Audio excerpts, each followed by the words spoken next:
Big boss Malayalam season 7 ഏറ്റവും കൂടുതൽ ഉയർന്നു കേൾക്കുന്ന പേരാണ് അനുമോൾ.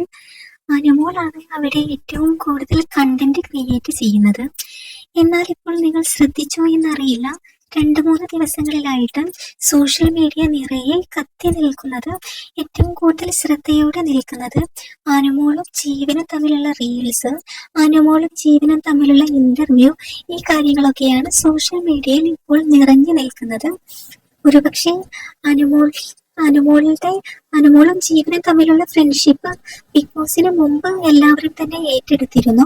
എന്നാൽ ഇപ്പോൾ അനുമോൾ ബിഗ് ബോസിൽ വന്നതിന് ശേഷം ജീവൻ അവരുടെ ഹാപ്പി കപ്പിൾസ് എന്ന ഒരു സീരിയലിന്റെ പ്രൊമോഷനുമായി ബന്ധപ്പെട്ട് അവിടേക്ക് വന്നിരുന്നു.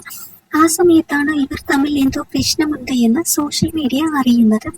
അതുകൊണ്ട് തന്നെ ഇപ്പോൾ സോഷ്യൽ മീഡിയ നിറയെ അനുവും നമ്മുടെ ജീവനും തമ്മിലുള്ള ഡാൻസ്, റീൽസ്, ഇന്റർവ്യൂ ഒക്കെയാണ് വരുന്നത്.